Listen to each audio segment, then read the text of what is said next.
Londres. Mi hermano menor estaba en Londres cuando los marcianos atacaron Woking. Era estudiante de medicina y se estaba preparando para un examen, motivo por el cual no se enteró de la llegada de los visitantes del espacio hasta el sábado por la mañana. Los diarios de ese día publicaban, además de varios artículos especiales sobre el planeta Marte, un telegrama conciso y vago que resultó aún más intrigante por su brevedad. Alarmados por la proximidad de una multitud, los marcianos habían matado a cierto número de personas con un arma muy rápida, según explicaba el telegrama. El mensaje concluía con estas palabras: aunque son formidables, los marcianos no han salido del pozo en que cayeron y parecen incapaces de hacerlo. Probablemente se debe esto a la mayor atracción de la gravedad terrestre. Sobre este punto basaron los editorialistas sus artículos. Naturalmente, todos los estudiantes de la clase de biología a la que asistía mi hermano estaban muy interesados, pero en la calle no hubo señales de más excitación que la de costumbre. Los diarios de la tarde aprovecharon en todo lo posible las pocas noticias que tenían. No podían contar nada que no fueran los movimientos de las tropas en los alrededores del campo comunal y el incendio de los bosques de Woking y Weybridge. Luego, a las 8, la St. James Gazette lanzó una edición especial en la cual anunció la interrupción de las comunicaciones telegráficas. Se atribuyó este inconveniente a la caída de los pinos ardientes sobre la línea. Aquella noche no se supo nada más respecto a la lucha. Mi hermano no sintió la menor ansiedad con respecto a nosotros, pues sabía por las noticias periodísticas que el cilindro se hallaba a 2 millas de mi casa. Decidió ir aquella noche a visitarme, a fin de ver a los marcianos antes que los mataran. Despachó un telegrama, que no llegó a su destino, alrededor de las 4 y pasó la velada en un salón de conciertos.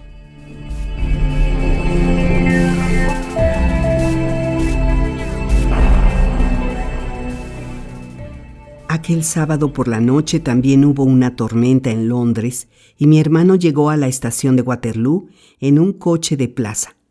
En la plataforma de la que suele partir el tren de medianoche, se enteró al cabo de un rato de que un accidente impedía la llegada de trenes hasta Woking. No pudo averiguar qué clase de accidente había ocurrido, pues ni las autoridades ferroviarias lo sabían. No hubo ningún revuelo en la estación, ya que los funcionarios de la empresa hacían correr los trenes de esa hora por Virginia Water o Guildford, en lugar de hacerlos pasar, como siempre, por Woking. También estaban ocupados en hacer los arreglos necesarios para alterar la ruta de Southampton y Portsmouth, que sirven los trenes de excursión dominical. Exceptuando a los altos jefes del ferrocarril, pocas personas relacionaron con los marcianos la interrupción de las comunicaciones. En otro relato de estos acontecimientos he leído que el domingo por la mañana se sobresaltó todo Londres ante las noticias de Woking. A decir verdad, no había nada que justificara frase tan extravagante. Muchos de los habitantes de Londres no oyeron hablar de los marcianos hasta el pánico de lunes por la mañana. Los que se enteraron tardaron un tiempo en comprender plenamente el significado de los telegramas que publicaban los diarios del domingo. La mayoría de los habitantes de Londres no lee los diarios de ese día. Además, la convicción de la seguridad personal está tan grabada en la mente del londinense y es tan común que los diarios exageren las cosas que pudieron leer sin el menor temor la siguiente noticia. Alrededor de las 7 de la noche, los marcianos salieron del cilindro y avanzando bajo el amparo de una armadura de escudos metálicos, han destruido por completo la estación Woking con sus casas adyacentes y a todo un batallón del regimiento de Cardigan. No se conocen detalles. Las ametralladoras Maxim resultan completamente inútiles contra sus armaduras y los cañones fueron inutilizados por ellos. Los húsares van hacia Chertsey. Los marcianos parecen avanzar lentamente hacia Chertsey y Windsor. Hay gran ansiedad en West Surrey y se están cavando trincheras y levantando terraplenes para contener su avance hacia Londres. Así fue como publicó el Sunday Sun la noticia, y un artículo muy bien redactado que apareció en el Referee comparó los acontecimientos con lo que ocurriría si se soltaran todas las fieras de un zoológico en una aldea. En Londres nadie sabía nada respecto a la naturaleza de los marcianos y todavía persistía la idea de que los monstruos debían ser muy torpes. Se arrastran trabajosamente era la expresión empleada en todas las primeras noticias respecto a ellos. Ninguno de los telegramas pudo haber sido escrito por un testigo presencial. Los diarios dominicales lanzaron a la calle diversas ediciones a medida que llegaban las noticias. Algunos lo hicieron aún sin tenerlas, mas no hubo nada nuevo que decir al pueblo hasta la caída de la tarde, cuando las autoridades dieron a las agencias de prensa las noticias que tenían. Se afirmaba que los habitantes de Walton y Weybridge, así como también de todo el distrito circundante, marchaban por los caminos en dirección a la capital. Eso era todo.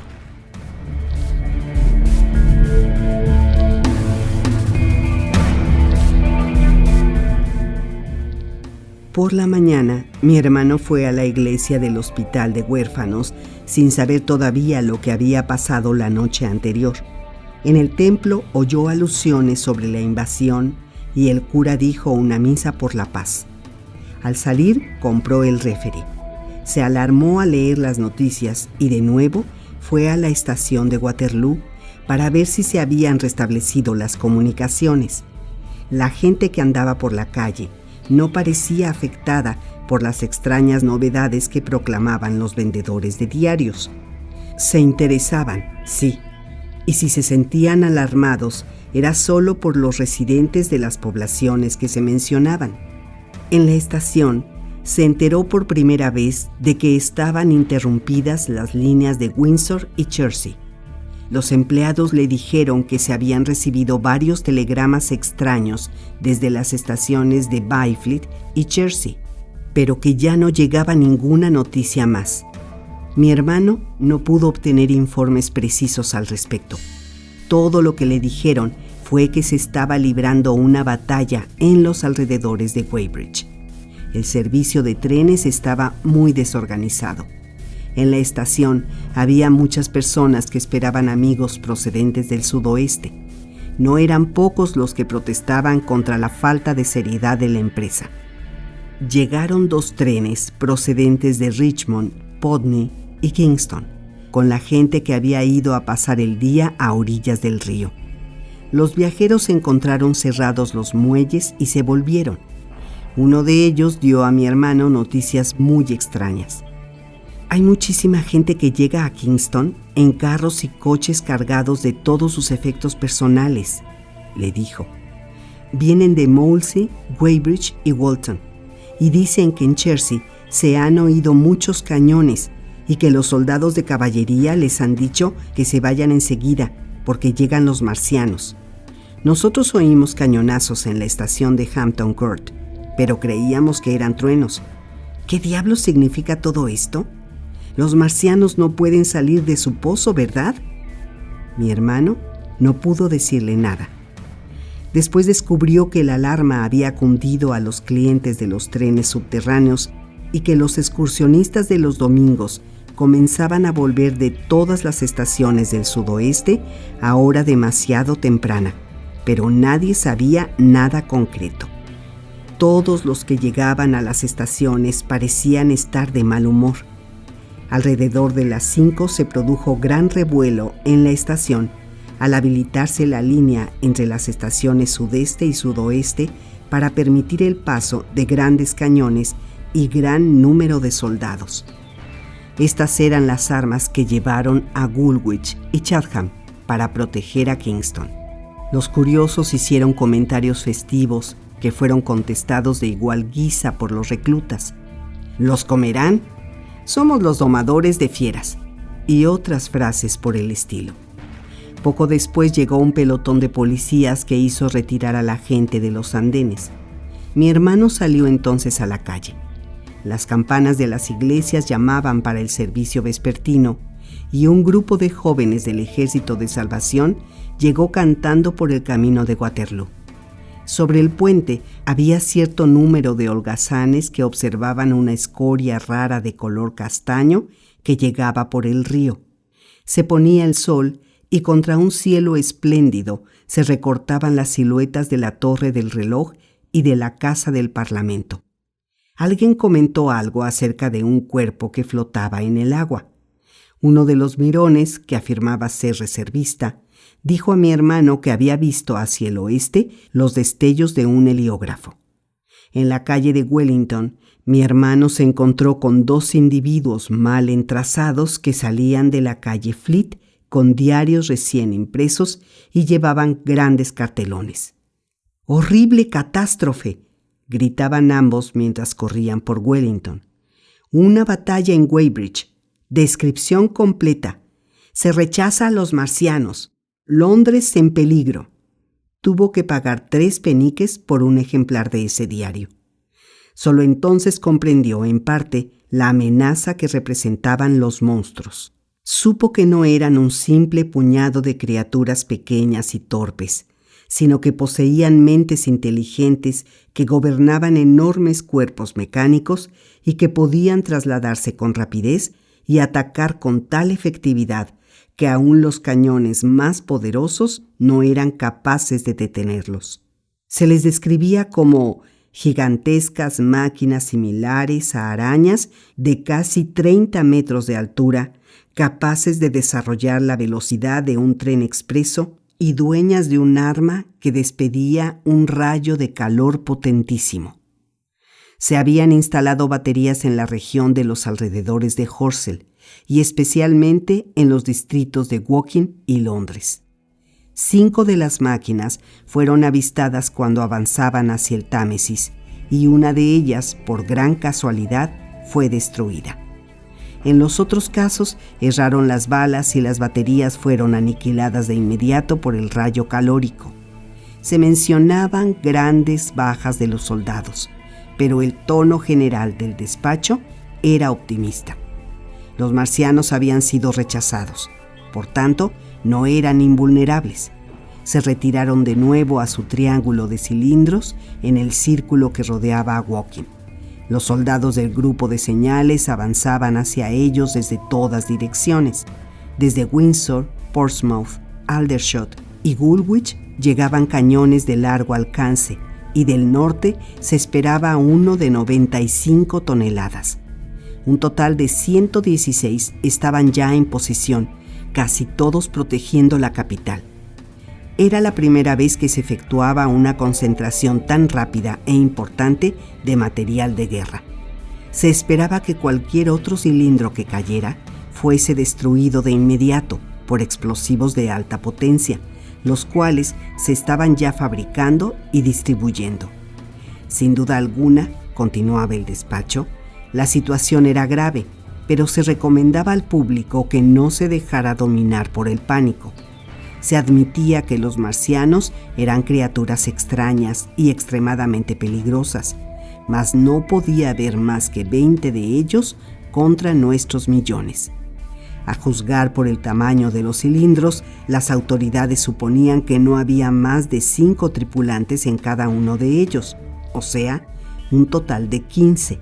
Por lo menos se había dado muerte a uno y quizá a más. El público sería advertido con tiempo de la proximidad del peligro y se estaban tomando grandes precauciones para proteger a los habitantes de los suburbios del sudoeste, que estaban ahora amenazados. Y así, con reiteradas manifestaciones acerca de que Londres estaba a salvo y la seguridad de que las autoridades podían hacer frente a las dificultades, se cerraba esta cuasi proclamación. Todo esto estaba impreso en letras grandes, y tan fresca era la tinta que el diario estaba húmedo. No hubo tiempo para agregar ningún comentario. Según mi hermano, resultaba curioso ver cómo se había sacrificado el resto de las noticias para ceder espacio a lo que antecede.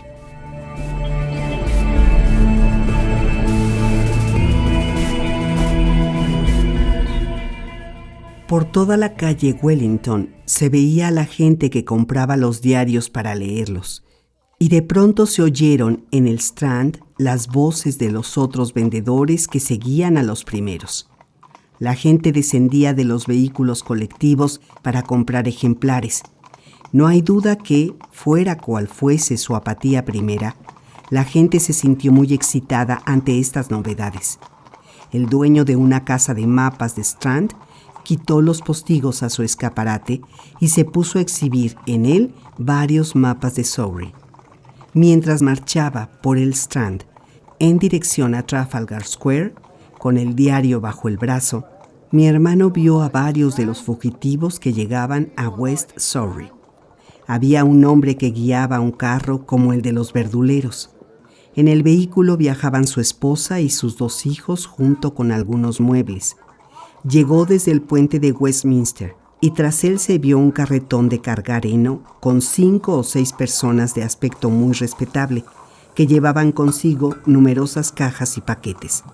Estaban todos muy pálidos y su apariencia contrastaba notablemente con la de los bien ataviados pasajeros que los miraban desde los ómnibus. Se detuvieron en la plaza como si no supieran qué camino seguir y al fin tomaron hacia el este por el Strand.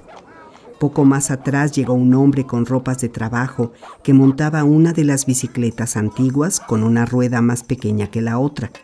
Estaba muy sucio y tenía el rostro blanco como la tiza. Mi hermano tomó entonces hacia Victoria y se cruzó con otros refugiados. Se le ocurrió la vaga idea de que quizá me viera a mí. Notó que había un gran número de policías regulando el tránsito. Algunos de los fugitivos cambiaban noticias con la gente de los vehículos colectivos. Uno afirmaba haber visto a los marcianos. «Son calderas sobre trípodes y caminan como hombres», declaró. Casi todos se mostraban muy animados por su extraña aventura. Más allá de Victoria, las tabernas hacían gran negocio con los recién llegados. En todas las esquinas se veían grupos de personas leyendo diarios, conversando animadamente o mirando con gran curiosidad a los extraordinarios visitantes. Estos parecieron aumentar de número al avanzar la noche, hasta que, al fin, las calles estuvieron tan atestadas como la de Epsom el día del Derby. Mi hermano dirigió la palabra a varios de los fugitivos, mas no pudo averiguar nada concreto. Ninguno de ellos le dio noticias de Woking, hasta que encontró a uno que le dijo que Woking había sido enteramente destruido la noche anterior. «Vengo de Byfleet», manifestó el individuo. «Esta mañana temprano pasó por la aldea un hombre que llamó a todas las puertas para avisarnos que nos fuéramos. Después llegaron los soldados. Salimos a mirar y vimos grandes nubes de humo hacia el sur. Nada más que humo, y desde ese lado no llegó nadie. Después oímos los cañones de Chertsey y vimos a la gente que venía de Weybridge. Por eso cerré mi casa y me vine a la capital». En esos momentos predominaba en la calle la idea de que las autoridades tenían la culpa por no haber podido terminar con los invasores sin tanto inconveniente para la población.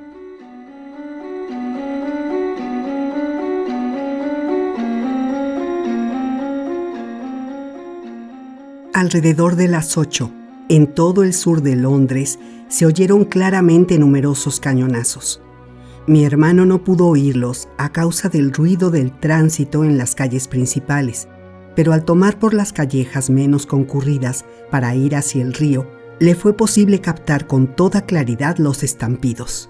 Regresó de Westminster a su apartamento en Regent Park cerca de las 2. Ya se sentía muy preocupado por mí y le inquietaba la evidente magnitud del peligro. Como lo hiciera yo el sábado, pensó mucho en los detalles militares del asunto y en todos los cañones que esperaban en la campiña, así como también en los fugitivos. Con un esfuerzo mental, trató de imaginar cómo serían las calderas sobre trípodes, de 30 metros de altura. 2 o 3 carros cargados de refugiados pasaron por la calle Oxford y varios iban por el camino de Marylebone, pero con tanta lentitud cundían las noticias que la calle Regent y el camino de Portland estaban atestados de sus paseantes dominicales de costumbre, aunque se notaba ahora que muchos formaban grupos para cambiar ideas, y por Regent Park había tantas parejas conversando bajo los faroles de gas como en otras oportunidades. La noche estaba cálida y tranquila, así como también algo opresiva, y el estampido de los cañones continuó de manera intermitente. A medianoche pareció que hubiera relámpagos en dirección al sur. Mi hermano leyó el diario temiendo que me hubiera ocurrido lo peor. Estaba inquieto y después de la cena salió de nuevo a pasear sin rumbo. Regresó y en vano quiso distraer su atención dedicándose al estudio. Se acostó poco después de medianoche y en la madrugada del lunes le despertó el ruido distante de las llamadas a las puertas, de pies que corrían, de tambores lejanos y de campanadas. Sobre el cielo raso vio reflejos rojos. Por un momento se quedó asombrado, preguntándose si había llegado el día o si el mundo estaba loco. Después saltó del lecho para correr hacia la ventana. Su habitación era un ático, y al asomar la cabeza se repitió en toda la manzana el ruido que produjera su ventana al abrirse, y en otras aberturas aparecieron otras cabezas como la suya. Alguien comenzó a formular preguntas. «¡Ya llegan!», gritó un policía llamando a una puerta. «¡Llegan los marcianos!». Acto seguido, corrió hacia la puerta contigua. El batir de tambores y las notas de un clarín se acercaban desde el cuartel de la calle Albany, y todas las iglesias de los alrededores mataban el sueño con el repiqueteo de sus campanas. Se oían puertas que se abrían y todas las ventanas de la manzana se iluminaron. Calle arriba llegó velozmente un carruaje cerrado que pasó haciendo gran ruido sobre las piedras de la calle y se perdió en la distancia. Poco después llegaron 2 coches de plaza, los precursores de una larga procesión de vehículos que iban en su mayor parte hacia la estación Chalk Farm, donde cargaban entonces los trenes especiales del noroeste en lugar de hacerlo desde Euston. Durante largo rato estuvo mi hermano asomado a la ventana, lleno de asombro, mirando a los policías que llamaban a todas las puertas y comunicaban su incomprensible mensaje. Luego se abrió la puerta de su habitación y entró el vecino que ocupaba el cuarto del otro lado del corredor. El hombre vestía pantalones, camisa y zapatillas. Llevaba colgando los tirantes y tenía el cabello en desorden. «¿Qué diablos pasa?», preguntó. «¿Es un incendio? ¡Qué berrinche endiablado!». Ambos se asomaron por la ventana, esforzándose por oír lo que gritaban los agentes de policía. La gente salía de las calles laterales y formaba grupos en las esquinas. «¿Qué demonios pasa?», volvió a preguntar el vecino. Mi hermano le respondió algo vago y empezó a vestirse, yendo entre prenda y prenda hasta la ventana para no perder nada de lo que sucedía en las calles. Al poco rato llegaron hombres que vendían diarios. «Londres en peligro de sofocación», gritaban. «Han caído las defensas de Kingston y Richmond. Horribles desastres en el valle del Támesis».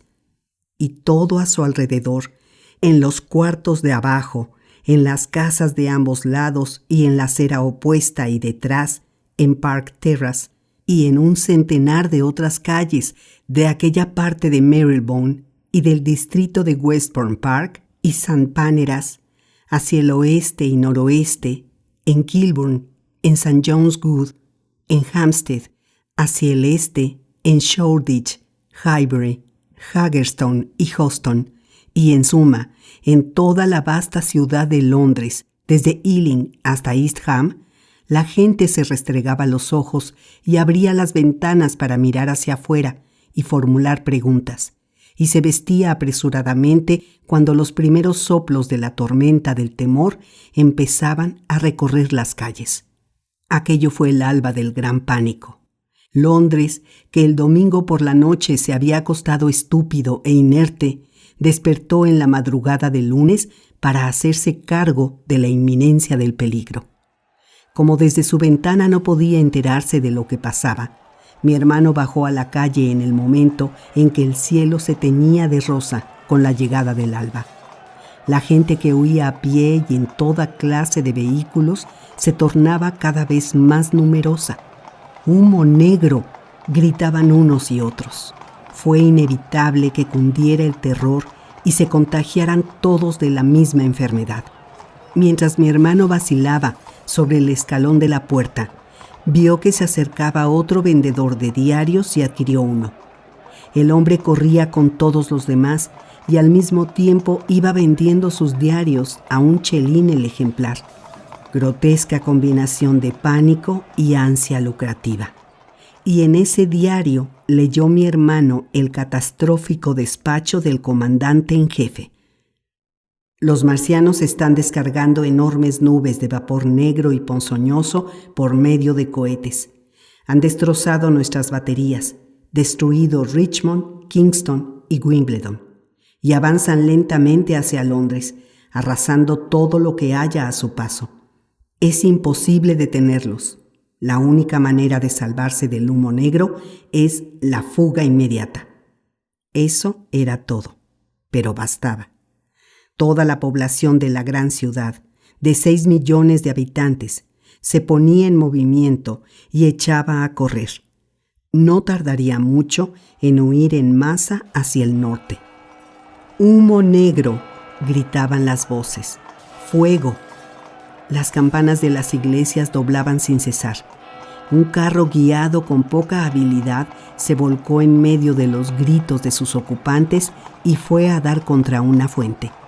Las luces se encendían en todas las casas y algunos de los coches que pasaban tenían todavía sus faroles encendidos, y en lo alto del cielo se acrecentaba la luz del nuevo día.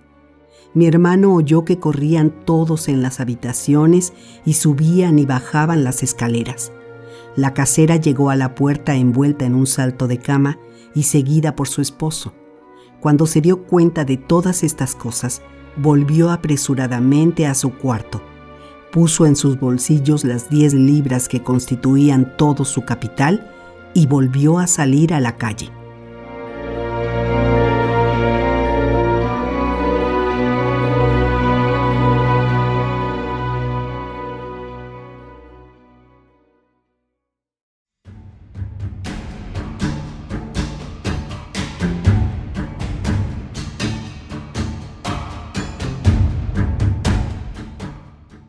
Lo que sucedió en Surrey.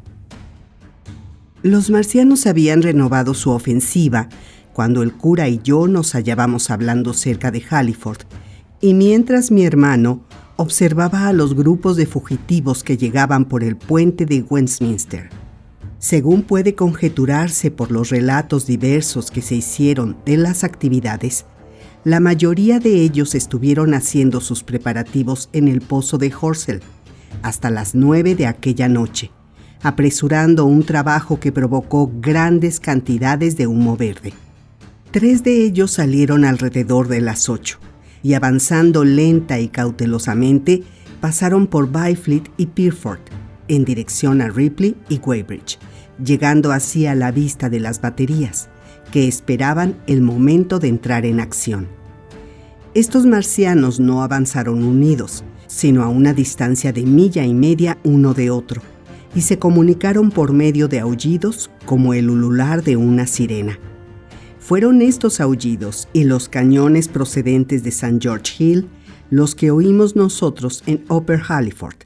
Los artilleros de Ripley, voluntarios de poca experiencia que nunca debieron haber ocupado aquella posición, dispararon una andanada prematura e inútil y escaparon a pie y a caballo por la aldea desierta.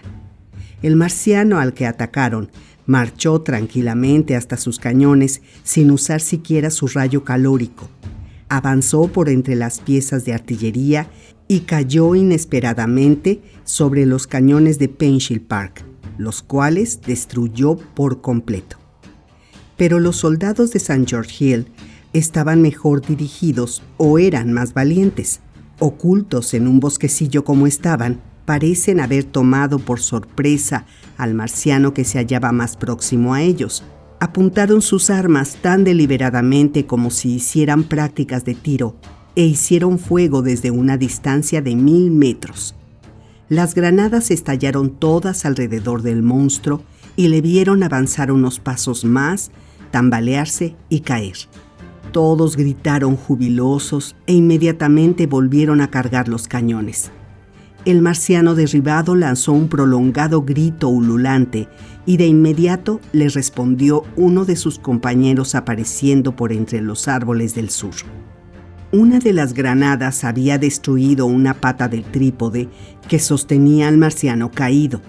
La segunda descarga no hizo blanco y los otros 2 marcianos hicieron funcionar simultáneamente sus rayos calóricos apuntando a la batería. Estalló la munición.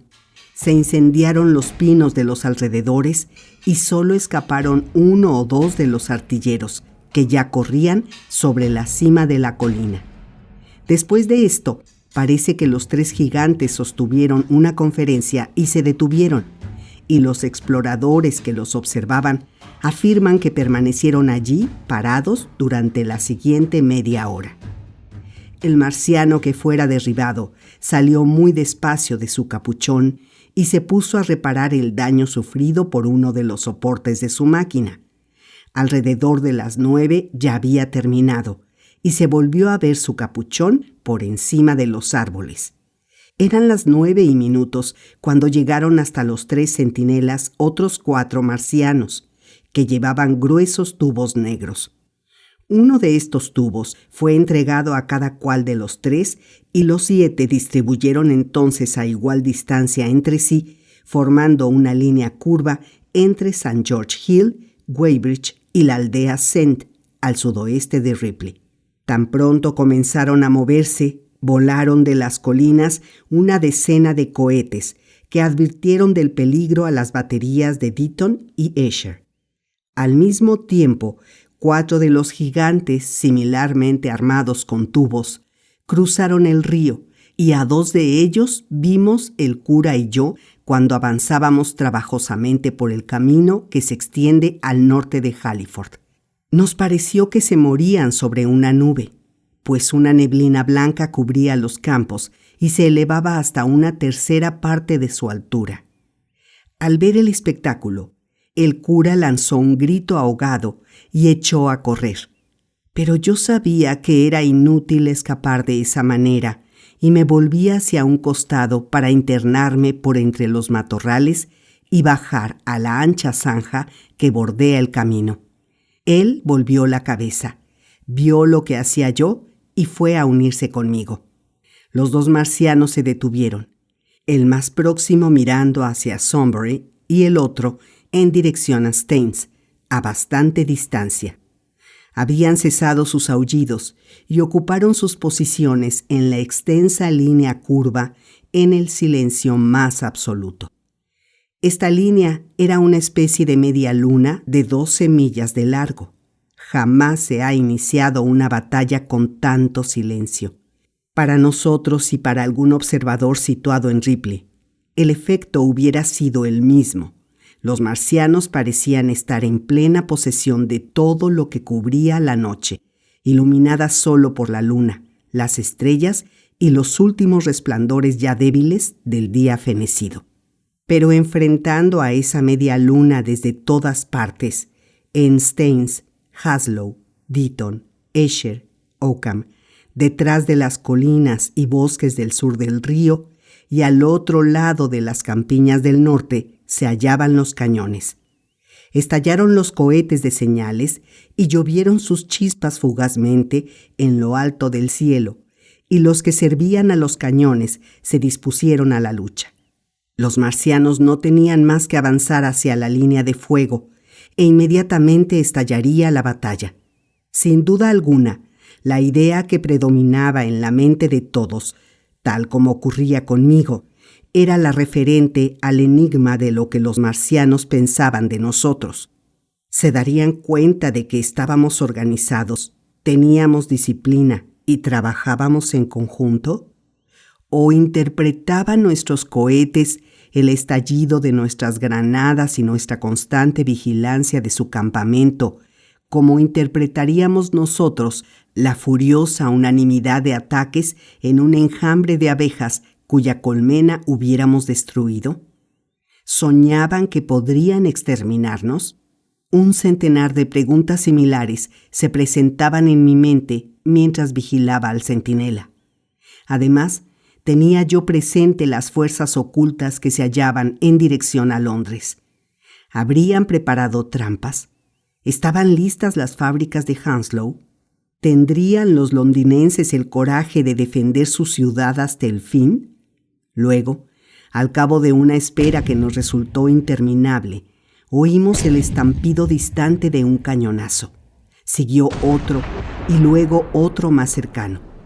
Entonces, el marciano que se hallaba próximo a nosotros levantó su tubo y lo descargó como una pistola, produciendo un estampido estruendoso que hizo temblar el suelo. Lo mismo hizo el gigante que estaba hacia el lado de Staines. No hubo fogonazo ni humo, solo se produjo la detonación.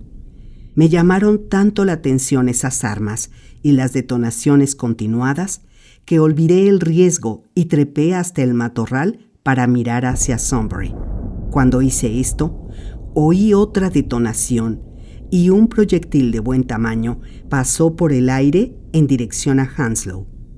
Esperé por lo menos ver humo o fuego u otra evidencia de efectividad, mas todo lo que vi fue el cielo azul profundo, con una estrella solitaria, y la neblina blanca que se extendía sobre la tierra.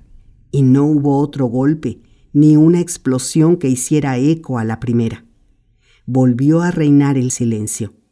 ¿Qué ha pasado?, preguntó el cura acercándoseme.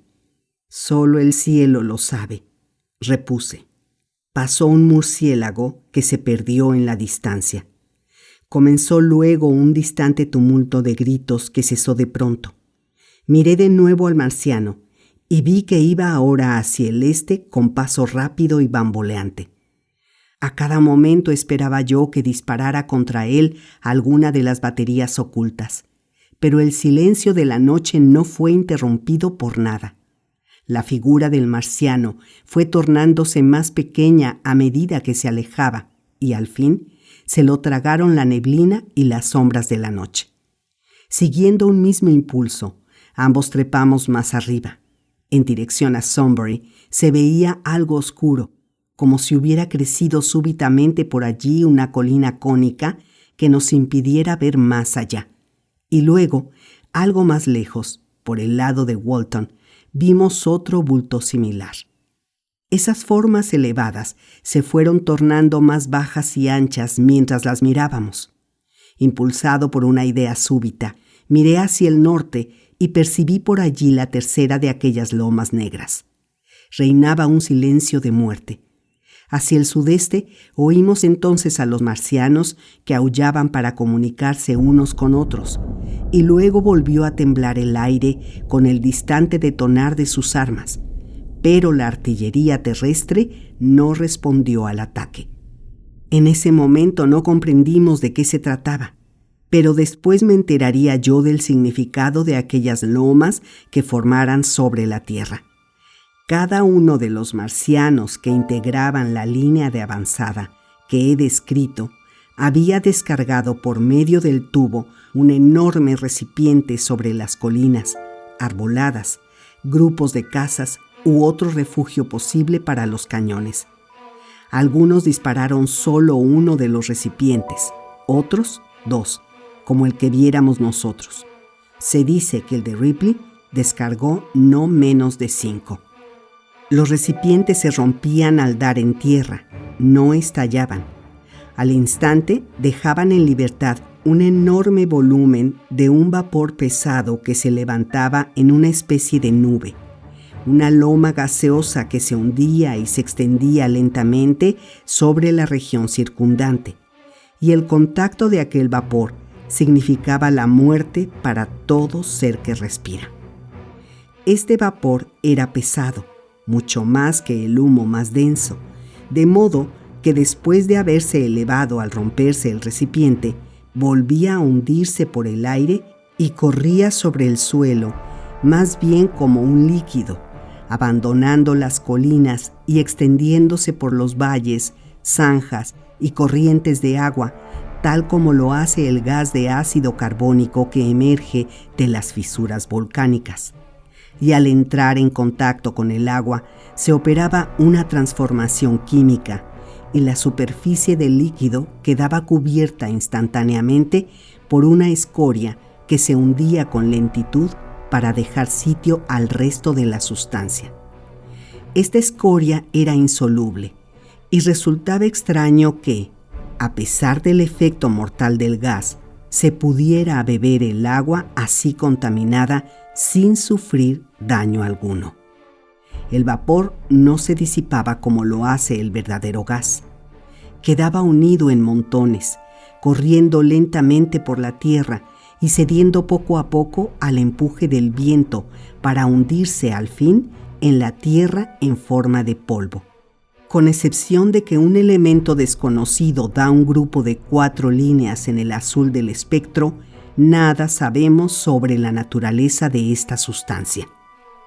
Una vez terminada la dispersión, el humo negro se adhería tanto al suelo, aún antes de su precipitación, que a 15 metros de altura, en los techos y en los pisos superiores de las casas altas, así como también en los árboles, existía la posibilidad de escapar a sus efectos ponzoñosos, como quedó demostrado aquella noche en Street Chobham y Ditton.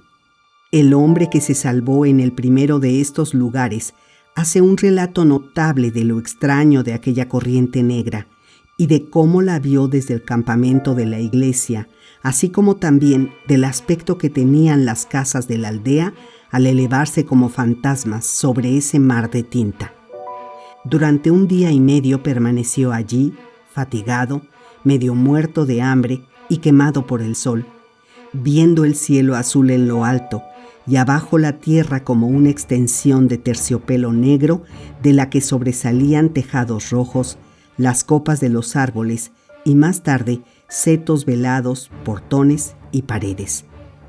Pero aquello fue en Street Chobham, donde el vapor negro quedó hasta hundirse por sí solo en la tierra. Por lo general, cuando ya había servido sus fines, los marcianos lo eliminaban por medio de una corriente de vapor.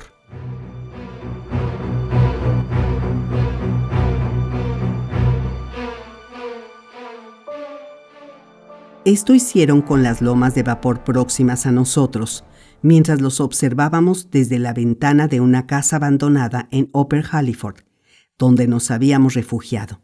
Desde allí, vimos moverse los reflectores sobre Richmond Hill y Kingston, y alrededor de las 11 tembló la ventana y oímos el estampido de los grandes cañones de sitio que instalaran en aquellos lugares. Las detonaciones continuaron intermitentemente por un espacio de 1/4 de hora, disparando granadas al azar contra los marcianos invisibles que se encontraban en Hampton y Ditton. Después se apagaron los pálidos rayos de la luz eléctrica y fueron reemplazados por un resplandor rojizo. Luego cayó el 4º cilindro, un brillante meteoro verde. Supe más tarde que había ido a dar en Bushy Park. Antes que entraran en acción los cañones de Richmond y Kingston, hubo una andanada breve en dirección al sudoeste, y creo que fueron los artilleros que dispararon sus armas antes que el vapor negro los envolviera. De esta manera, y obrando tan metódicamente como lo harían los hombres para exterminar una colonia de avispas, los marcianos extendieron su vapor por todo el campo en dirección a Londres. Los extremos de su fila se fueron separando lentamente hasta que al fin se hallaron extendidos desde Hanwell a Combe y Malden. Durante toda la noche avanzaron con sus mortíferos tubos.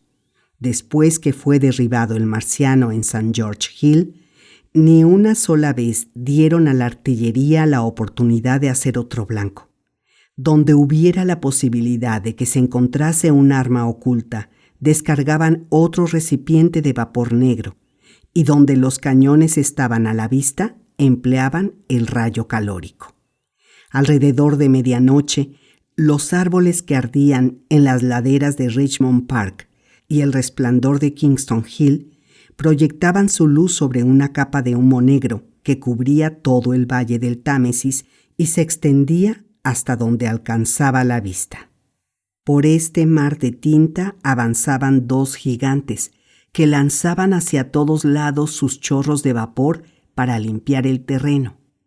Aquella noche los marcianos no emplearon mucho su rayo calórico, ya sea porque disponían de una cantidad limitada del material con que lo producían o porque no deseaban destruir el país, sino solo terminar con la oposición que les presentaran. En esto último tuvieron el mayor éxito. El domingo por la noche terminó la oposición organizada contra sus movimientos. Después, no hubo ya ningún grupo de hombres que pudiera enfrentárseles. Tan inútil era la empresa. Aún las tripulaciones de los torpederos y destructores que subieron por el Támesis con sus embarcaciones se negaron a parar, se amotinaron y volvieron de nuevo la proa hacia el mar. La única operación ofensiva que se aventuraron a llevar a cabo los hombres después de aquella noche fue la preparación de minas y pozos, y aún en eso no se trabajó con mucho entusiasmo. Solo podemos suponer el destino corrido por las baterías de Esher, las cuales aguardaban con tanta expectación la llegada del enemigo. Sobrevivientes no hubo. Nos podemos imaginar el orden reinante, los oficiales de guardia, los artilleros listos, las balas al alcance de la mano, los servidores de las piezas con sus caballos y carros, los grupos de civiles que esperaban tan cerca como les era permitido, la quietud de la noche, las ambulancias y las tiendas de los enfermeros con los heridos de Weybridge.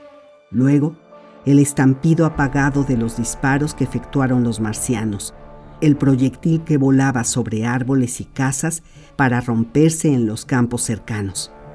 También podemos imaginar el cambio de actitud de todos, el humo negro que avanzaba rápidamente y se elevaba ennegreciéndolo todo para caer luego sobre sus víctimas.